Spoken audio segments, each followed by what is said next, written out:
I have a friend who worked in the same building for 30 years. So think about that. Every morning he got up and drove to work along that same road. Every night drove back.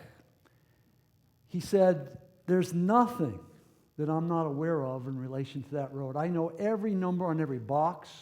I know the color of every door on every home. I know everything about that road. And then one day, something happened. His car broke down. He went to the mechanic. He said, I need a loaner. The mechanic said, no problem. Handed him some keys, and he pointed at a van.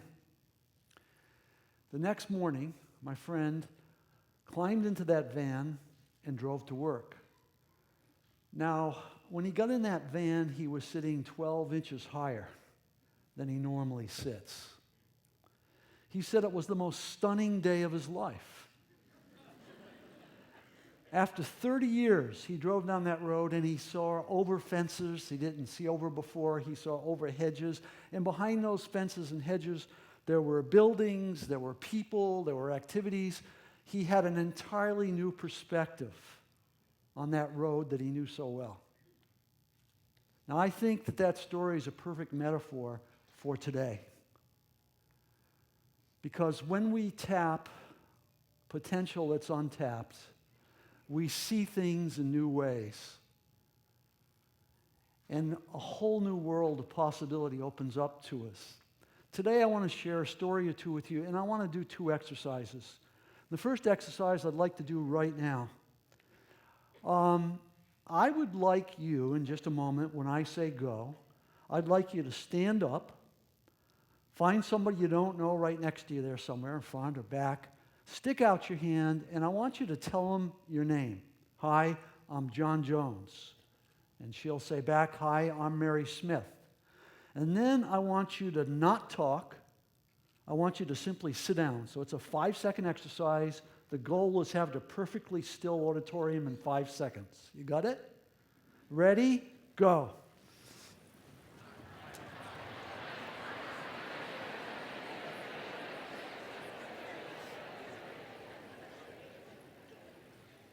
You made it with a second to spare. Congratulations.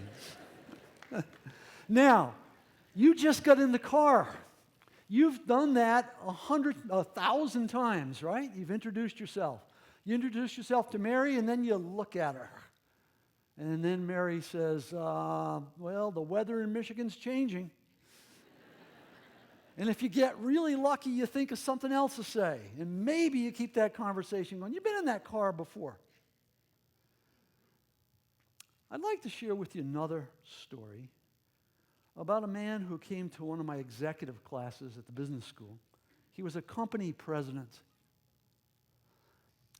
The course was called Leading Change. He sat quietly for 2 days, and then on Wednesday morning he said, can we have lunch? I said, sure. We were walking down to the cafeteria when he made an interesting declaration. He said, I know everything there is to know about leading change. I said, okay, why are you here? And he just looked at me for a minute, and then he told me a story. He said that in his corporation, there were 5 operating companies. He said, I've turned around 2 of those companies. Now, that's a powerful claim. We have CEOs that have never turned around their company. This guy's turned around 2. He said, because of that, I'm the fair-haired boy. I'm the star. He said, in our corporation, there's this big company that makes all the money. They called me one day and they said, the person who's running this is leaving. In 18 months, he's gone. The job is yours. You've earned it. You deserve it. I said, but he's going to be there 18 months. We've got this other company over here that's already dead. They just don't know it. We want you to go there and hold the funeral. Now his response was, I'll do it. And what was he thinking? He's thinking, fantastic, a third feather in my hat. I'll turn this one around too. And then he looked at me as we sat at the table, and he said, I've been there 9 months. I haven't accomplished a thing. I said, tell me more. And then he did the classic thing. He pulled the napkin up. He drew a little hierarchy on the napkin. And he said, well, she's doing this, he's doing this. Here's what we're doing with the widgets. And I'm listening not to his words, I'm listening to his feelings. And so I took a deep breath and I said, tell me something. What would happen if you went back on Monday and brought everybody in? And then you made an announcement. You said, you should know that in 9 months I'm due to be here. But as of this morning, that's all changed. I made a phone call. I no longer have this job. I'm going to stand here and I'm going to live and die with this company. And it's really bad news for you folks. Because before you go out that door, you're going to make some hard decisions. Now, I was worried he'd punch me in the face when I said this. Instead, he looked at me for a second, and then he said, that's what I've been thinking. Now, here's where the story gets interesting. He grabs the napkin and he pulls it back. And he says, okay, she can't stay there. She has to go here. He can't stay at all. He has to go. And we're not going to do this to the widgets. We're going to do this to the widgets. Here's the million-dollar question. Why did the napkin change? Just a few seconds before, that napkin was perfectly acceptable. Now it's changed. The answer is, he stopped worrying about the feather in his cap. He just committed to a higher purpose, the good of that company. He put that purpose ahead of him, and the moment he did that, everything changed. When we embrace a higher purpose, meaning increases in our lives. Meaning is a part of empowerment, the scientists tell us. We feel more empowered, we take more action. When we feel more empowered, we have a greater sense of meaning, our sense of positivity goes up. And there's a really important point, because there we find a scientific mechanism in this story. We now know that you have a positivity ratio. The average person has a ratio of 2 to 1. For every negative feeling you have 2 positive feelings or thoughts. And that's a normal ratio. We also know that you can increase that ratio. And when you go above 3, the chemistry of your brain changes. You open up. You begin to make creative associations. You begin to see new things. You begin to learn new ways. And then the world knocks you down and you come back to normal. But you have a residue. You remember what you learned. You also have the possibility of discovering, I can go there by choice. I can live where the world wants me to live at 2 to 1. Or I can choose to increase that ratio. And if you do, everything changes. So suddenly this man was in a very different place. Here's a question. Did he know before he ever came that she didn't belong here? Did he know this guy had to go? Did he know the widgets needed to change? The answer is yeah. He knew that before he ever came. So how come that wasn't happening? When you have a sense of higher purpose, you're willing to face conflict.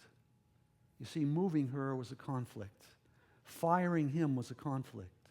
Changing the strategy, that was a conflict, full of conflict. But when you embrace a higher purpose and you know it's right and you know that's the core of your identity, you're willing to do things you don't do when you're in your comfort zone, when you're driving the car. When you get in the van and you have that new view, everything changes. Now, I'd like to do a second exercise.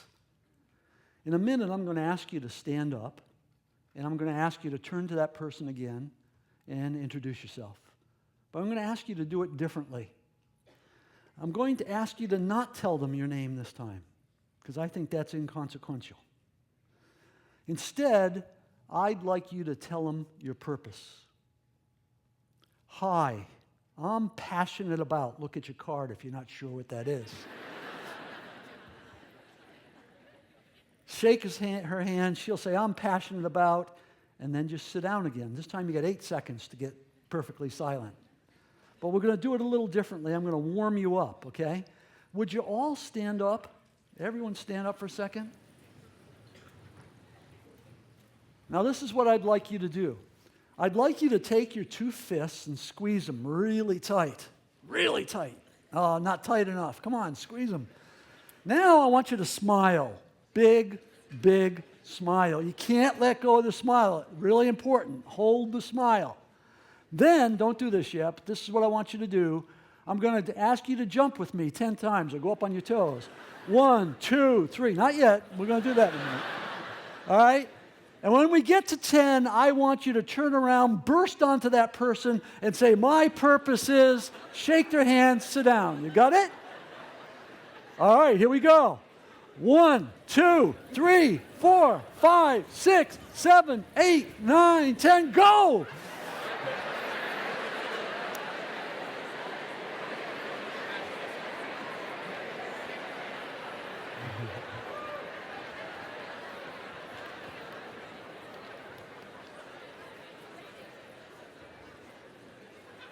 That was impressive. Your volume was about 20 times louder. The energy that burst in this room was many, many times greater. And think about the conversation that would follow. I can guarantee you Mary's not going to say, the weather in Michigan. She's going to say, what? Tell me about that. And you're going to say, yeah, tell me about your passion, your purpose. And you're going to create a high-quality relationship. In high-quality relationships, resources flow in a very different way. There's 1,000 people in this room. People who met that list we just said. People who are creators. People who are trying to do things in the world. People who are here because they're interested in living. What that means is everybody in this room is carrying a basket of resources. I invite you to make this the best day of your life. That at every break, at lunch, at dinner, that you forget your name and that you walk up with lots of positive energy. You shake that hand and say, my passion is. And as you embrace that purpose, as you increase that positivity, magic will happen in this place. And you'll leave a different person. Now, that's outside your comfort zone. It takes courage to get in the van and get out of the car. If you do, your perspective will be radically changed for a long time to come. I invite you to do that. Thank you very much.